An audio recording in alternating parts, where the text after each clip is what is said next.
Yes, sir. Yes, sir. Marketing. Yes, sir. Tutok pakatok sa udto. Kauban si Mike Kiling ug Lolo Baba. Tutok pakatok sa udto. Gatod ka nato sa Jesser Marketing. Ang tigama og tigapod-apod sa mga produkto sama sa Calabo Plus Herbal Capsule with Mangustin, Calabo Plus Herbal Capsule with Garlic, Calabo Plus Herbal Coffee Original, ug Calabo Plus Gold Herbal Coffee with Maca, Calabo Plus Herbal Oil Liniment, Calabo Plus Herbal Soap, Charisma Beauty Soap, Charisma Kojic Soap, Angelic C with Sodium Ascorbate, Calcium Ascorbate, Vitamin D3 plus Zinc, ug Angelic Roll Relaxing Oil. Tutok pakatok sa udto.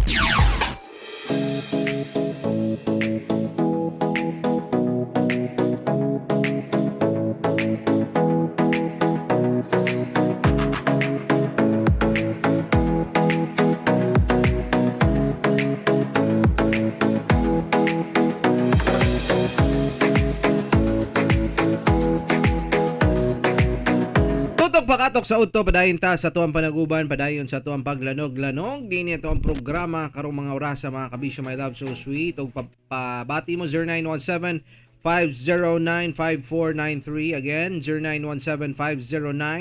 0917-509-5493 okay, and of course live ta sa itong Facebook page DJ Mike Kiling nga Facebook page, Calabo Herbal Product Jesser Marketing nga Facebook page, like, share, follow. Kanato sa gihapon usab mga kabisyo my love so sweet. Laing kaagi ang ato ang siren karon. Okay, sa mga gusto mag-share sila mga kaagi sa pagigugma, message lang mo diha sa Katok Confession nga Facebook page, no? Aron atuan na siya mabasa ng inyong mga gustong ipadayag nga mga kaagi sa paghigugma ng uban pa. Alright, tuod mga kabisyo my love so sweet kato mga nagsugod diha sa ilahang pagpaniud to. Oo, pagyapon taon gyud sad na human.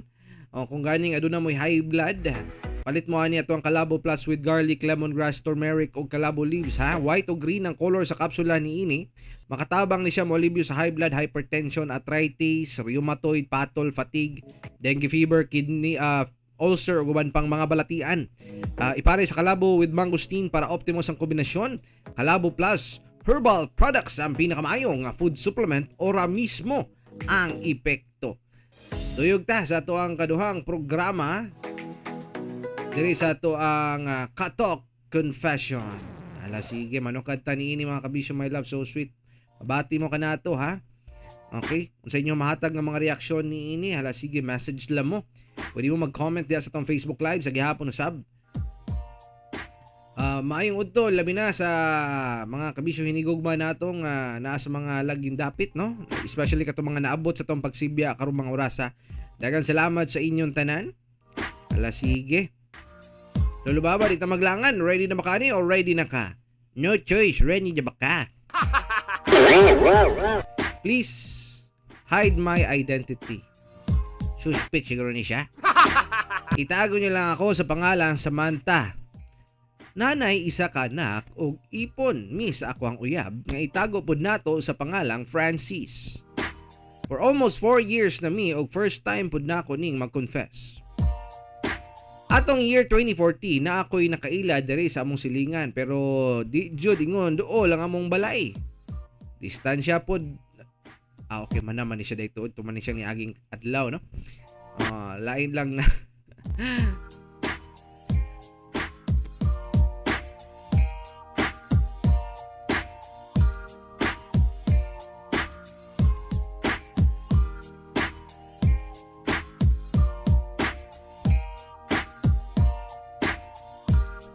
Dere Lolo Baba, kanina lang siguro sad.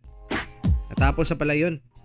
Anyway, first year college ko ato and nagauli ko sa amo sa lutupan. Gabi na ko naabot kay taas man kaayo ang sakay. So medyo ang iyahang situation ani mga kabisyo my love sa na ay pagkakuan ni siya, no?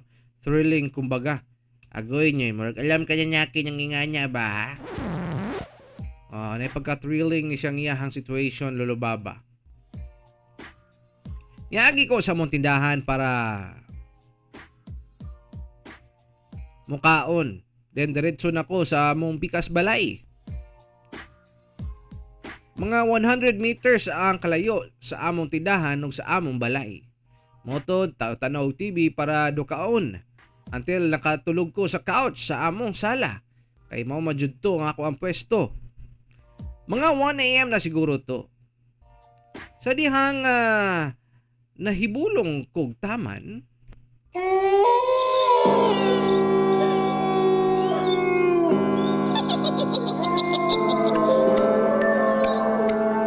agoy nyoy, mo na lagi ba daan ko pa each the noticing.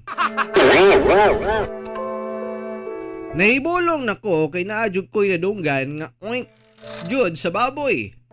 So wala ra na ako panumbali nga kay maybe galimungawan ako. After a minute naaman jud ko'y nadungog nga saba sa baboy.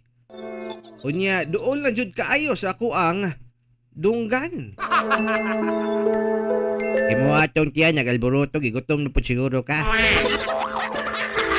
Moto nakamata ko. Hala, mas ning kusog naman noon. Then ako una maybe naaray baboy nga nakabuhi sa among silingan. Pero nagwonder ko nga nganong makasulod man sa amoa nga naa may lock ang among gate o nganong kusog man kaayo. Murag naa jud dapit sa ako ang ikatulgan. Kaingon nila pag ganyag kusog layo daw na siya pero pag ganyag hinay doon lagi daw tuod na siya. Pero ano siya kay science anya may kiling no? Kuan lulubaba kanang kung nakasali mo sagit maginasag og taman nya pag nas duol minahinay na sila kay para dili masapnan. Oo tama na. Halas pud kay kag bright ba? Gani. Moton hadlok na ko. Pwede na akong bukod sa habol. Ug akong gitawag nga akong angkol nga naa sa kwarto. Pero wa ni tubag. Moto, nagampo na lang ko. Ning balik naman noon pud usab. Ning balik naman pud noon usab ang mismong tingog sa baboy nga ako ang nadungog. Oink, oink, oink, oink, oink, oink. Ing ana gyud ang tingog sa baboy. Nga murag duol pagit kay sa kuha. And this time, muraragani tuod ni siya isog na kaayo. Unsay tingog sa isog nga baboy lulubaba?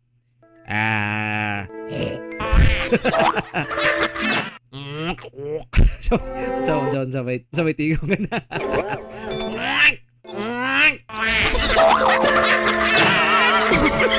Maramag na libak. Moto, ni-decide ko tanaw sa bintana. Pagpadulong na ako og able sa jealousy. Naabitay na ning kalit og bang sa door. Og nag-igking jud ko og maayo. Moto, nimbalik ko gigdag bukot sa habol. Aw day gitawag ang ako angkol pero wa jud min tubag. So hinahinay ko kadto sa kwarto sa dihang wa man diay ang akong angkol. Ay, napa to siya bungan mo angkol nimo. O ako ra usa di ay sa balay na amo. So samot kong nahadlok. Kaya ko sa corner sa among balay. Ning tiko ko dito. Nagbukot og habol. Nangurog og nagampo na wa na ang baboy. Mga pila ka minutes ato hala sa kwarto. Naabitaw na'y naglakaw-lakaw. And klaro jud kaayo ang mga tunob kay kahoy man ang salog sa among kwarto. Wa na lang jud nako tanawa ang gawas. Ming piyong lang jud taong kaayo ko sa akong mata. Isud pod mo piyong imong baba. Until nakatug ko sa kahadlok. Naabot ang ako ang lola ug pagkabuntag iya kong nabtan ning taon nga nagbukot og habol nga natug sa suok. Iya kong gipamata og ako siyang giignan sa nahitabo. Ana siya mura kuno ko giungo ato kay naa kuno mi silingan nga ungo. Hadlok ka bitaw jud nako susukad ato di na jud ko matulog sa among pikas balay if ako ra isa. Sa una hilig jud ko ako ra isa pero karon murag Di na gyud makaya. Mao na, nadaslay silingan dayto lulubaba nga ungo. Basin gusto lang sa silingan nato nila nga makigila-ila. Tapos kay bago pa siguro siya nailhan, mao niya nga gibisita siguro siya ikaw pod. Madlukon po kayo ka eh. Dayo rum gani ka. Ikaw pa'y madluk. Gusto na siya makigito nyo each other. Pero kung nakasi nga ng sitwasyon lulubaba, makikilala ko, mangisog ko. Labo niya kung ganyang balay ito niya mo o kami mo adunay tawagan niya kining naay karapatan nga naadyan niya tapos gabiin niya ko makalitlag sa ganito. Agoy, lahi na kayo gid niya siya, no? Makapangasaba jud kog makapanawag jud kog barangay captain. Ipasumon ko na siya. Pero dapat kung ungo ka, dapat ika magulaw-ulaw sa mong kagalingon na magpailaw o maghandlo ko guban. Ha? Kaya muna ang hinungdan nga daghan ang mag-discriminate sa inyo ha. No, dili na mo pag-ilhon o respetuon. So maayo dapat mulantad na lang mo bisag hayag pakita yang god. Ngano man dyan sa maday na kung mailan mo sa tao dawato naman siguro mo. Labaw na kung ang inyong tumong dili manggit pod manghandlok. Di mo pa siguro mo mukaog tao. Ha? Buang naman siguro mo kung mukaog mong tao. Anak magudang nailan natong wakwak lulubaba mukaon magudang na silag tao gyud. Aw. Kung siguro inganya gyud sila di na sila wakwak demonyo na sila no. Okay, ako nibalaan ng wakwak vegetarian man. Kuan naman sila magtawagan niya kining mangita sila o makaon paggabi kay kuan mo na sila manghunting ba o mga hayop. Nya ilaha po niyang ihawon. O di na sila makaog hilaw oy makaon lutuon ba na nila. Okay, tao lang gihapon tuod niya kaysa pag ganyan makaog hilaw. Ha? Mura kang kaog guma.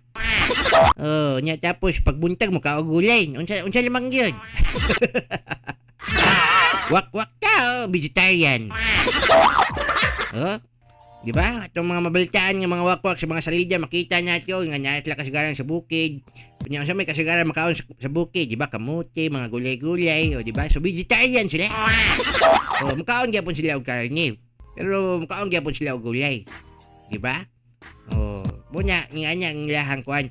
Magpaila mo para di mo kadlukan o gani welcome pa mo. Kung siguro katong batlaan dito sa mahadlok kung nakabalo lang siya at tagaan pa siguro niyang kape. Uy, nakabinyan man lagi ka. Kanya magpababoy-baboy. Dili gud magkumpiyansa. Mangganyan kay bata ang nabisitahan. Nya kung ganyan nato yung angkol siguro. Na lechon kawali gud siguro to, ha?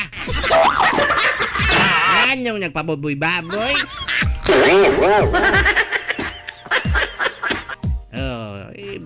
Mabirahan gitaon yun. Biktima magani niyang manyok nga masalag ng silingan. Ikaw pa yun nga magpababoy-baboy ka. Baboy ihalas, kanya lamigid kayo sa tanya, no? Pero bitaw, hala, sige. Basin niya agad siguro ibang baboy ihalas. Saba bitaw kanya sila, no? Alang mga baboy ihalas ba, no? Mga wild boar ba? Saba kaya sila oink-oink, ya. Basin niya agad siguro diya sa inyo, ha? Kaya mga baboy ihalas sa inyong lugar, kay di mo gula sila pakita sa tao yun. Pero kung makitaan mo na pagdagan nila mo, kay mamaat yun niya, no? Tapos likayan ganyan ninyo, di nyo na sila pagkaon yun kay mangita lagi na sila pagkaon. Pero karang mga tao may kiling kini sila ginatuhan nila nga kiniwakwak ng mga baboy ihalas. Tungod sila ang color o silang kaitom. Dawa? Mga Pinoy, mga racist kayo. Mas mukaon pa sila og puti nga baboy kaysa itom nga baboy. Sa tinuod, ang itom mas lami. Ang puti, saan may ginakaon sa mga puti, dagang kayo pasaw. Ha? Mga tahop. Puros mga chemical. Diba? Pero kanyang mga baboy nga itom, gulay-gulay, sagbut-sagbut na sila. Kung naiwakwak ganyan, magpababoy-baboy, ayaw kadlo kay vegetarian niya. So now, Iyon nyo, ha? May gining natay murag samag profesor nga kauban nato diri sa kahanginan mga kabisyo no. Kay murag sweeto jud kay sa mga ingana ba. Karaan ba kang wakwak lulubaba? Kay sweeto man ka sa mga ingana. Di lang nasabtan lang nako sila kay murag dugay niya kay panahon 2023 na nya tapos murag gyapon tagkarang tao nga magsige lang og kadlok sa ilaha niya. So dapat na ay mahimong boses nga mo pasidungog sa ilaha. Mo nang kung pwede pa lang gani mo maghimo og party list sa ilaha. Para dunay tingog ang mga kababayan natong mga wakwak. Kung sa'y tawag sa imo ang party list ngay tukod. Of course, klaro kayo, wakwak party list. Diba? Tanyang ungo, tanyang buhaya, pangkaunon.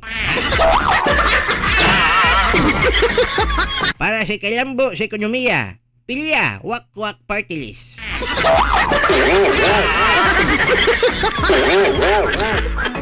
Sumulang ka to. Hala, sige, padayon tas to mga ibate niya to.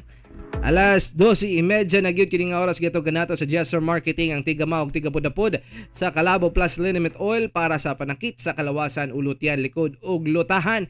Muwagtang sa panuhot, suhot, katul-katul sa panit, tinakan sa mananap ug kagid-kagid, arthritis, rayuma, sakit sa tiyan, ulo ug ngipon, mapatay sa kutog lusa, mupakgang sa lamok, kadili makapaak, muayo sa mga samad tungod sa diabetes, alang sa mga nagpingot ang ilong tungod sa sipon ug alang sa mga kabuhion, dagaton gamiti sa Calabo Plus Premium Rub aron relax ang paminaw ug haplase sa pinakamaayo nga Calabo Plus Liniment Oil.